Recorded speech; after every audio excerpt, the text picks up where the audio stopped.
Well, ladies and gentlemen, the edition of Khelo India University Games 2021 saw 20 sports disciplines with indigenous sports like Yogasana and Mallakamba introduced for the first time. I would now request the Honorable Union Minister for Youth Affairs and Sports and Information and Broadcasting, Shri Anurag Singh Thakur, for the opening remarks. Devi or Sajjano, put your hands together and let's welcome Shri Anurag Singh Thakur.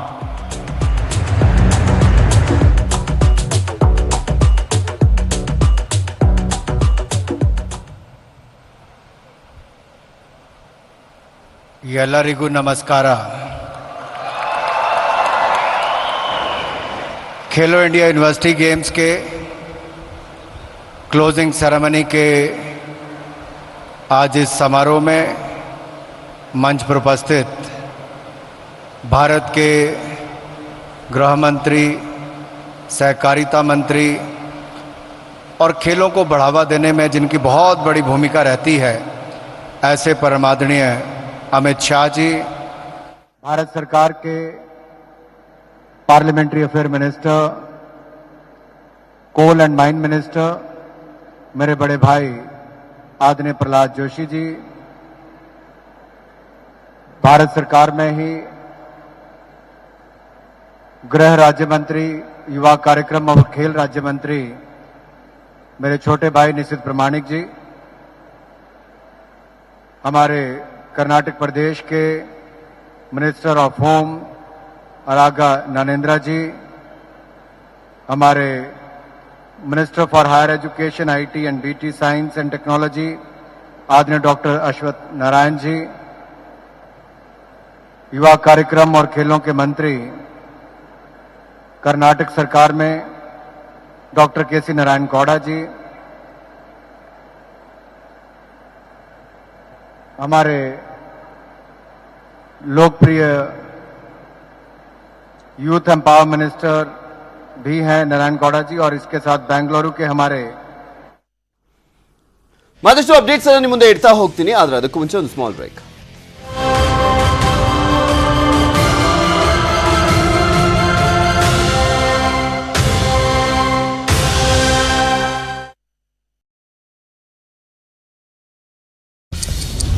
ಅರ್ಧ ಗಂಟೆಯಲ್ಲಿ ಇಡೀ ಸುದ್ದಿ ಜಗತ್ತು नए भारत के सामर्थ्य का संदेश भी दे दिया. ರಾಜ್ಯ, ರಾಷ್ಟ್ರ, ಅಂತಾರಾಷ್ಟ್ರೀಯ ಸುದ್ದಿಗಳ ಸಂಪೂರ್ಣ ಚಿತ್ರಣ. ಕರ್ನಾಟಕ ಜನರಿಗೆ ಅನ್ಯಾಯ ಮಾಡ್ತಾ ಇದ್ದಾರೆ, ದ್ರೋಹ ಮಾಡ್ತಕ್ಕಂಥ ಕೆಲಸ ತೀರ್ಮಾನ ಮಾಡಿದ್ದಾರೆ. ದಿನದ ಪ್ರಮುಖ ವಿದ್ಯಮಾನಗಳ ಸಮಗ್ರ ಸುದ್ದಿಬಿಂಬ. ಅಗ್ರ ರಾಷ್ಟ್ರೀಯ ವಾರ್ತೆ ಪವರ್ಡ್ ಬೈ ಅಮೃತ್ ನೋನಿ. ಕಲ್ಲು ಹೊಡೆದವರಿಗೆ ಇದೆಂಥ ಓಲೈಕೆ. ಹುಬ್ಬಳ್ಳಿ ಗಲಭೆ ಪ್ರಕರಣದ ಆರೋಪಿಗಳಿಗೆ ಸಹಾಯ ಹಸ್ತಾನ. ಕಲ್ಲು ಹೊಡೆದೋರ ಕರ್ಣನಾಗೋಕೆ ಹೊರಟಿದ್ದ ಜಮೀರ್, ಪ್ರತಿ ಕುಟುಂಬಕ್ಕೆ ತಲಾ 5,000 ರೂಪಾಯಿ ಹಣ. ಏಪ್ರಿಲ್ 29, 2022 ಬೆಳಿಗ್ಗೆ 8:27 ಶಾಸಕರ ಬೇಜವಾಬ್ದಾರಿ ಬ್ರೇಕ್ ಮಾಡಿದ್ದೆ ನ್ಯೂಸ್ 18. ಇವ್ರಿಗೆ ತಾಕತ್ತಿದ್ರೆ ಇವರು ಜಮೀರ್ ಅವ್ರನ್ನ ಹೊರಗೆ ಹಾಕ್ಬೋದು ಪಾರ್ಟಿಯಿಂದ. ನ್ಯೂಸ್ 18 ಮೆಗಾ ವರದಿಯ ಸಂಚಲನ, ಕಮಲ ಕಿಡಿ, ಕಾಂಗ್ರೆಸ್ ಕಂಗಾಲು. ಯಾರೋ ಕೊಟ್ಟರೆ ಅದಕ್ಕೆಲ್ಲ ನಾನು ರಿಯಾಕ್ಟ್ ಮಾಡ್ತಾ ಕೂತ್ಕೊಳ್ಳ.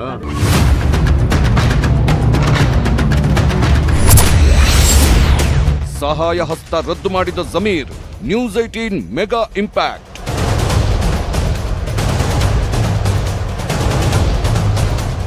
ಮೆಕ್ಕಾದಲ್ಲಿ ಪ್ರವಾಸದಲ್ಲಿದ್ದಂತಹ ಜಮೀರ್ ಅಹ್ಮದ್ ಖಾನ್ ತಮ್ಮ ಆಪ್ತರಿಗೆ ಕರೆಯನ್ನ ಮಾಡಿ ಕೂಡಲೇ ಈ ಕಾರ್ಯಕ್ರಮವನ್ನು ರದ್ದು ಮಾಡಿ ಅಂತ. ಕಿಡಿಗೇಡಿಗಳಿಗಿಲ್ಲ ಕಾಸು, ನ್ಯೂಸ್ 18 ಬಿಗ್ ಇಂಪ್ಯಾಕ್ಟ್. ನ್ಯೂಸ್ 18 ಕನ್ನಡದ ಸೂಪರ್ ಎಕ್ಸ್ಕ್ಲೂಸಿವ್, ಪ್ರತಿಯೊಬ್ಬ ಪೋಷಕರು ನೋಡಲೇಬೇಕಾದಂತಹ ಸ್ಟೋರಿ. ಬಿಇ, ಎಂಬಿಎ ಪದವೀಧರ, ಆಧ್ಯಾತ್ಮದತ್ತ ಒಲವು. ಬೆಂಗಳೂರಿನಲ್ಲೊಂದು ಮನ ಕಲಕುವ ಪೋಷಕರ ಕಥೆ ಇದೆ. ಮದುವೆ ಫಿಕ್ಸ್ ಆಗಿದ್ದಾಗಲೇ ಬೇಡವಾಯ್ತಾ ಲೌಕಿಕ ಜೀವನ? ಕಾಲೇಜು ದಿನಗಳಲ್ಲೇ ಆಧ್ಯಾತ್ಮಿಕ ಒಲವನ್ನ ಹೊಂದಿದ್ದ ಈಗ ಹೆತ್ತವರನ್ನ ಬಿಟ್ಟು ಮಧುಕರ್ ಹೊರಟೇ ಬಿಟ್ಟ. ಇಷ್ಟೆಲ್ಲ ಕಷ್ಟ ಬಿದ್ದು ಓದಿಸ್ತರು, ನೀನು ಅವ್ರ ಸೇವೆ ಮಾಡಬೇಕು, ದೇವ್ರಿಗೆ ವಾರಕ್ಕೊಂದ್ಸಲ ಹೋಗ್ಬಾ, ನಿನ್ ಭಕ್ತಿ ಕೊದ್ಯನ ಕೊಡು, ಫೋಟೋ ಇಟ್ಕೊಂಡು ಪೂಜೆ ಮಾಡು ಅಂದಿದ ತಕ್ಷಣ ಓಕೆ ಅಂಕಲ್. ಮಧುಕರ್ಗಾಗಿ ಕೂಗಿದ ಕರುಳು. ನ್ಯೂಸ್ 18 ಮೆಗಾ ಮಾನವೀಯ ವರದಿ.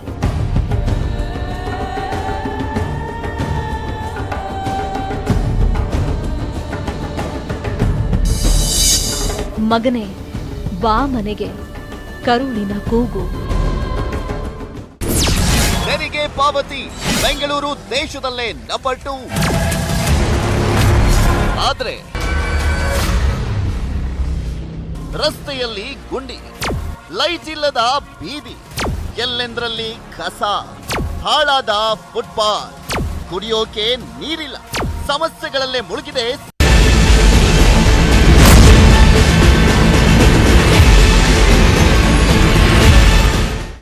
ಇವತ್ತು ಅಮಿತ್ ಶಾ ಅವರು ರಾಜ್ಯದಲ್ಲಿ ಇದ್ದಿದ್ದಂತ ಹಿನ್ನೆಲೆಯಲ್ಲಿ ಎಲ್ಲೋ ಒಂದ್ ಕಡೆ ಬಸವರಾಜ ಬೊಮ್ಮಾಯಿ ಅವರ ವಿಚಾರಕ್ಕೆ ಸಂಬಂಧಪಟ್ಟಂತೆ ಡಿಸೈಡಿಂಗ್ ಡೇ ಅನ್ನುವ ರೀತಿಯಲ್ಲಿ ಈ ಒಂದು ಬೆಳವಣಿಗೆಗಳ ಆಗ್ತಾ ಇತ್ತು. ಆ ರೀತಿಯಲ್ಲಿ ನೋಡೋದಾದ್ರೆ ಬೀಸುವಂತ ದೊಣ್ಣೆಯಿಂದ ತಪ್ಪಿಸಿಕೊಂಡಿರುವ ರೀತಿ ಕಾಣಿಸ್ತಾ ಇದೆ.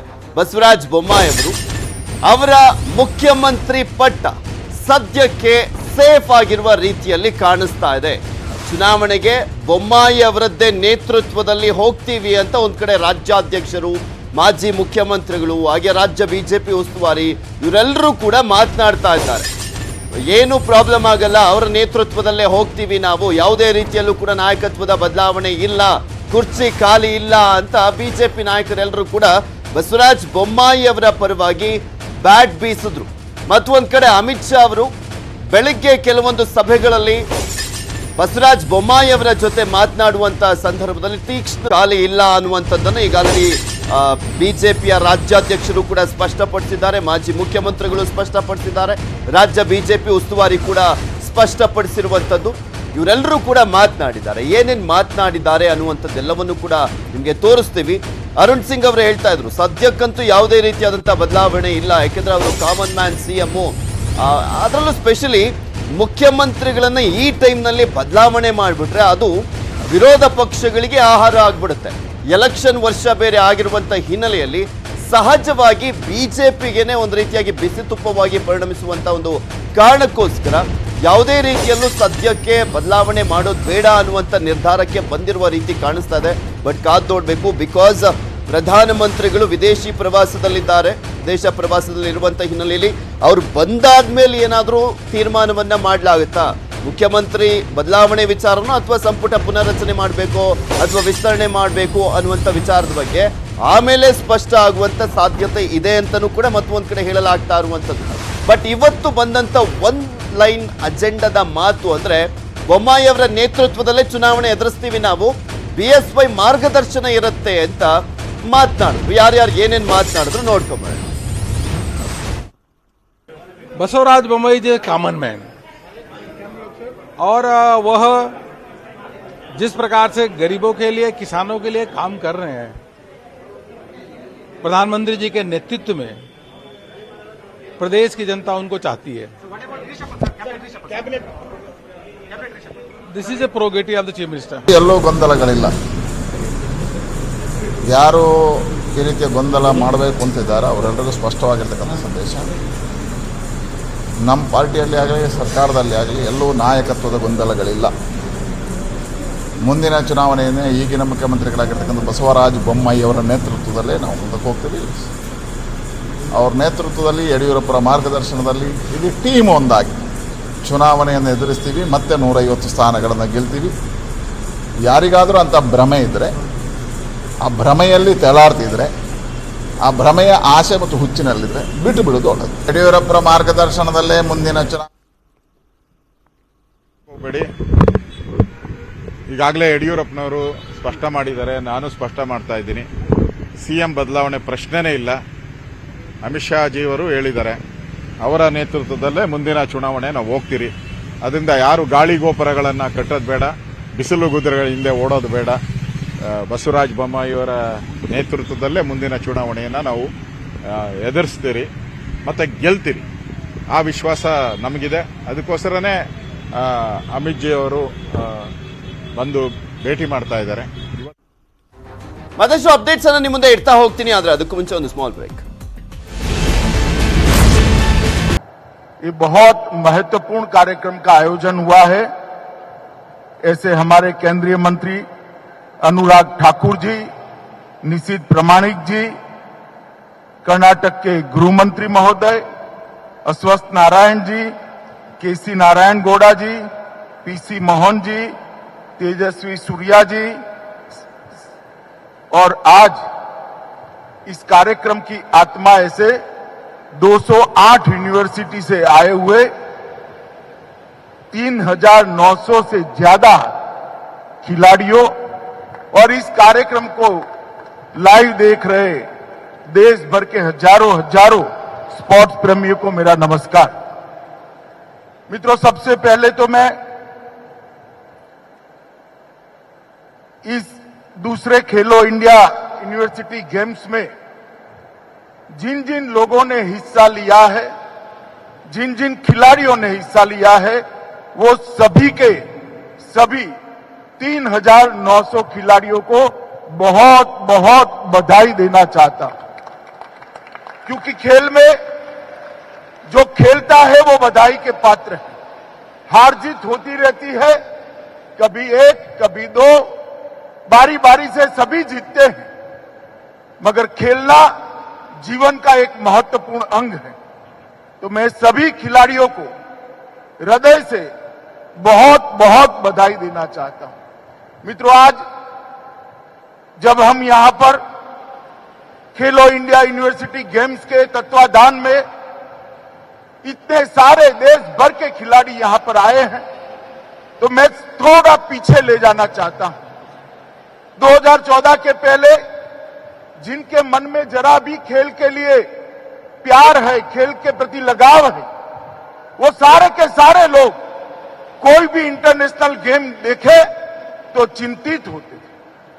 क्रिकेट को थोड़ा छोड़ दीजिए, अनुराग भाई यहां बैठे हैं, बीसीसीआई के चेयरमैन भी रहे हैं, मगर सारे खेलों के अंदर ओलंपिक हो, एशियाड हो या इंडिविजुअल खेलों की अंतर्राष्ट्रीय स्पर्धा हो, कहीं पर भी मेडल की तालिका में भारत का नाम नहीं दिखाई पड़ता. हमारा ही खेल माने जाने वाले हॉकी में भी हम बहुत पिछड़े हुए. मोदी जी 2014 में आए और मोदी जी ने 14 के बाद जीवन का एक लक्ष्य रखा है कि हर क्षेत्र में भारत दुनिया में सबसे प्रथम होना चाहिए, खेलों में भी होना चाहिए. और मोदी जी ने, मैंने लंबे सालों तक उनके साथ काम किया है, कभी समस्या के बारे में चिंता नहीं की, इसके रास्ते निकाले हैं, परिश्रम किया है, पुरुषार्थ किया है, प्लानिंग किया है और परिणाम लाए हैं. और इस खेलों के मामले में भी इन्होंने इनिशिएटिव लेना शुरू किया. फिट इंडिया, खेलो इंडिया यूनिवर्सिटी गेम्स, कई प्रकार के सीरीज ऑफ इनिशिएटिव लिए और आज हम देख सकते हैं कि इसका परिणाम कितना सुंदर आ रहा है.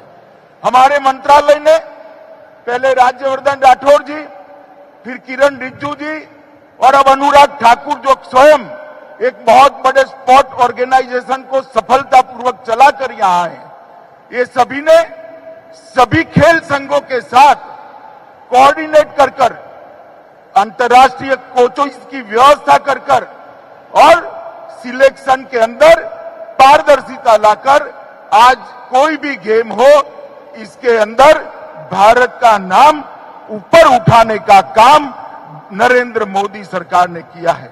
मित्रों, आज मैं देश भर के युवा खिलाड़ी जो कार्यक्रम को देख रहे हैं, बाहर ओपन स्टेडियम में भी देख रहे हैं, सबको कहना चाहता हूं कि खेल हमारे जीवन का बहुत महत्वपूर्ण अंग है. मैं भी खेलों के साथ जुड़ा रहा हूं और मैं जानता हूं कि जो खेलता नहीं है वो जीवन में कभी सफल नहीं होता है, जो खेलता है वो ही जीवन में सफल होता है. क्योंकि खेल के बगैर ना हार को हजम करने की क्षमता आती है, हार को जब हजम करने की क्षमता आती है, तब जीतने का जुनून पैदा होता है और जीतने का जुनून ही जीतने की आदत बनाता है। तो जीवन में कोई भी क्षेत्र के अंदर अगर कुछ अचीव करना है तो खेलों से हारने की अभी आदत लानी पड़ेगी और जीतने की जिद भी पैदा करनी पड़ेगी। वो खेलों से ही हो सकती है। और 130 करोड़ की आबादी वाले देश में जब इंटरनेशनल गेमों में मेडल की तालिका देखते थे, हम बहुत निराशा के साथ देखते। खेल तो देखते थे, कोई भी जीतता था, अच्छा खेल देखकर आनंद होता था, मगर अभी ओलंपिक में और पैरा ओलंपिक में जब हमारे खिलाड़ी मेडल लेकर आते हैं तो पूरे भारत के 130 करोड़ लोगों की छाती गज गज फूल जाती है और देश भर में फटाके जलते हैं। ये परिवर्तन 2014 से 2022 के अल्प कालावधि में आया है और ये आजादी का अमृत महोत्सव है। मैं स्पष्ट रूप से आगे का रोड मैप दे सकता हूं जो मोदी जी ने बनाया है।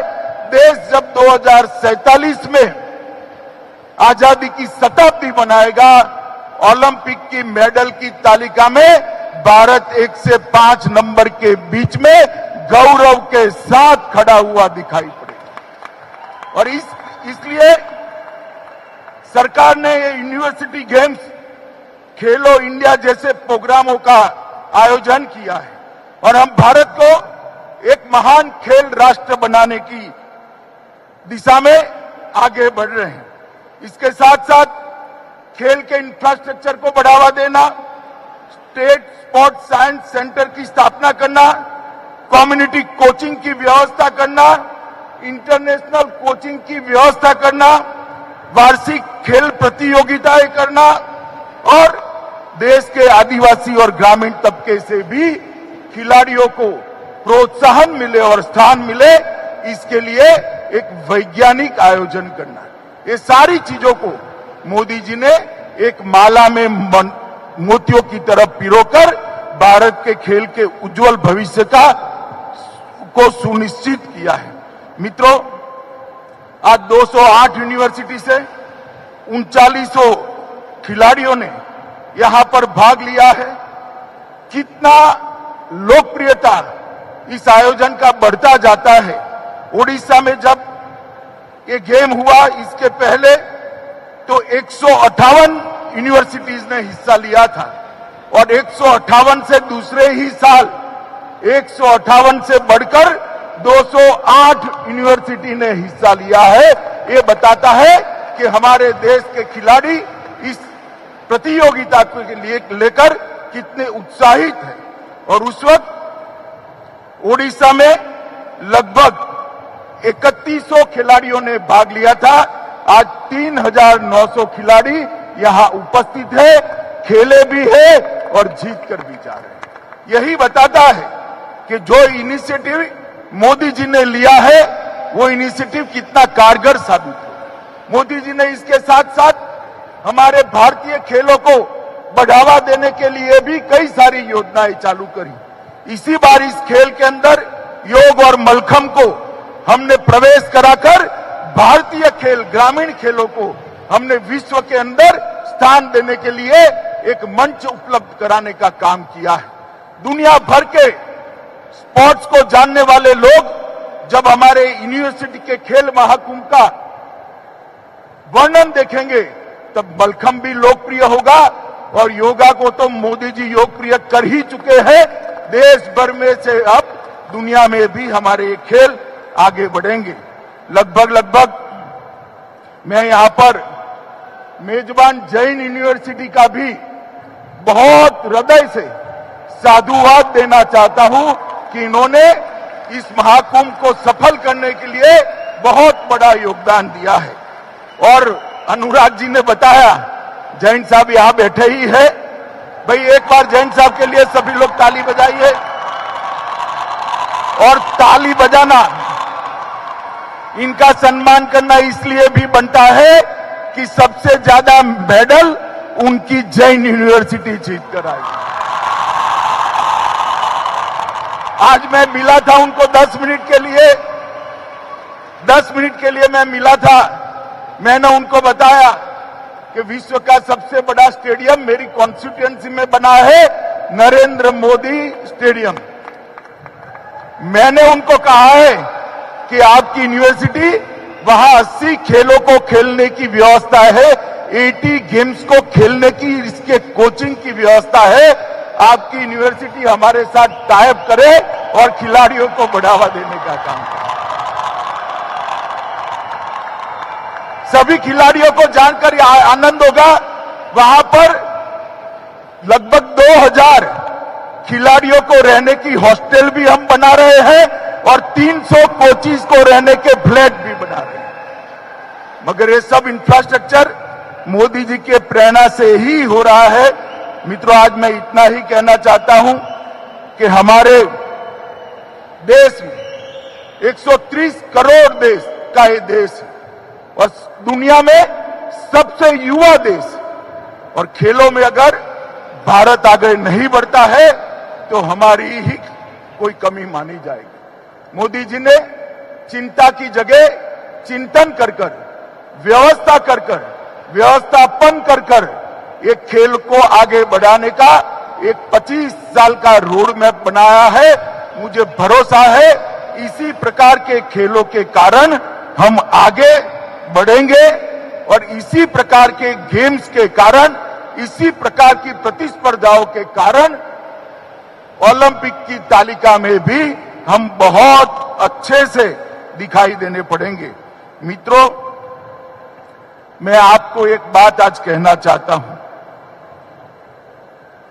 यहां कुछ लोगों को सफलता नहीं भी मिली होगी।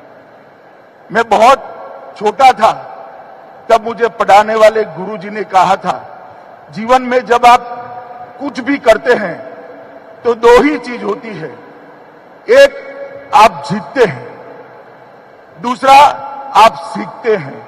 हारता कोई नहीं है, जो प्रयास करता है वो हमेशा जीतता है। जो खेलने वाले खिलाड़ी है उन्होंने हार की चिंता नहीं करनी चाहिए, क्योंकि हार ही जीत का मूल मंत्र होता है। हार ही विश्लेषण कर कर अपने आप को अपग्रेड करने का एक बेस माना जाता है। मित्रों, भारत ने ओलंपिक खेलों में 7 पदक और पैरा ओलंपिक में 19 पदक प्राप्त किए हैं। ये मोदी जी की भारत सरकार की मुहिम का नतीजा है। ओलंपिक के अंदर 7 पदक और पैरा ओलंपिक में 19 पदक भारत ने कभी भी नहीं प्राप्त किए थे और मुझे पूरा विश्वास है ये आंकड़ा हर ओलंपिक के अंदर अपना रिकॉर्ड तोड़ते जाने वाला है। मैं आज फिर से यहां पर बसवराज जी को भी बधाई देना चाहता हूं कि 4 साल तक आजादी के अमृत महोत्सव के निमित्त 75 खिलाड़ियों को उन्होंने स्पॉन्सर करने का काम घोषणा कर्नाटक सरकार ने की है। और मैं ये भी कहना चाहता हूं कि कर्नाटक सरकार से प्रेरणा लेकर कई सारी राज्य सरकारें भी ये घोषणा करेगी। खिलाड़ियों को प्रोत्साहन देकर एक प्लेटफॉर्म देने का हम काम करेंगे। मित्रों, मैंने गुजरात में भी और दिल्ली में भी मोदी जी को काम करते हुए देखा है। उन्होंने गुजरात में भी खेल इंफ्रास्ट्रक्चर, खिलाड़ियों की ट्रेनिंग और खिलाड़ियों के चयन के अंदर पारदर्शिता पर बहुत ज्यादा भार देकर, वजन देकर इसको सुधारा था और आज देश में भी ये प्रक्रिया चल रही है। मुझे पूरा विश्वास है कि आज भारत ने जो टॉप्स की योजना शुरू की है, इसके अंदर लगभग 258 खिलाड़ियों को ओलंपिक के लिए तैयार करने का काम शुरू किया है। हमारे 258 खिलाड़ी आने वाले ओलंपिक में जरूर ढेर सारे मेडल लेकर आएंगे और भारत खेलता रहेगा, भारत जीतता रहेगा और भारत सर्वश्रेष्ठ बनता रहेगा। फिर से एक बार विशेष कर अनुराग जी और निशित प्रामाणिक और उनकी पूरी टीम को ये बहुत सुंदर आयोजन के लिए मैं बहुत बहुत बधाई देना चाहता हूं। कर्नाटक सरकार और जैन यूनिवर्सिटी को भी हृदय से बहुत बहुत बधाई देना चाहता हूं मित्रों। और सबसे बड़े बधाई के अगर कोई पात्र है तो आप 39 खिलाड़ी हैं जिन्होंने खेलकर पसीना बहाकर इस प्रतिस्पर्धा के अंदर जान डालने का काम किया है। फिर से एक बार आप सभी को बहुत बहुत शुभकामनाएं है। इसी में से हमारे ओलंपिक के खिलाड़ी जगमगते चेहरे के साथ सोना लेकर वापिस आए। ऐसी आप सबको बहुत बहुत शुभकामनाएं। वंदे मातरम, भारत माता की जय।